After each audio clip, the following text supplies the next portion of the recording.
অনেক সময় আমাদের মনে হয় যে একটা ধর্মীয় প্রতিষ্ঠান, সেটা কিন্তু এরকম না।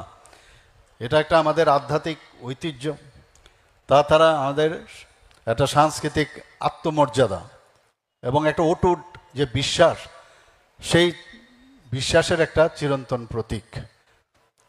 আজকে এখানে আমি আসার সময় দেখছিলাম এখানে 12টি জ্যোতির্লিঙ্গ।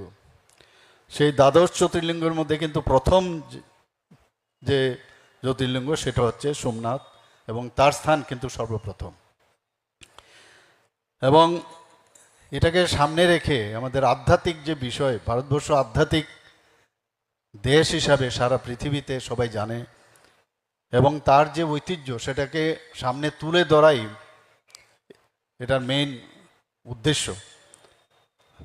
একটু আগে আমরা সবাই জেনেছি যে গুজরাটের ভেরাবালের কাছে প্রবাস যে পাঠান, সেই পাঠানে অবস্থিত এই ঐতিহাসিক সোমনাথ মন্দির, এবং শতাব্দীর পর শতাব্দী কোটি কোটি মানুষ সেখানে শ্রদ্ধা ও প্রার্থনার একটা সেন্টার অফ এক্সিলেন্স বলা যায়। সেখানে আমরা সবাই যাই, অনেকে হয়তো বা অনেকে গেছেন এখানে, এবং সেটাকে মাথায় রেখে অন্তপক্ষে আমাদের যায়ুকাল কিন্তু সারা একটা পার্টিকুলার সময়ের জন্য একবার গিয়ে মাথা ঠেকানো এবং প্রার্থনা করা দরকার।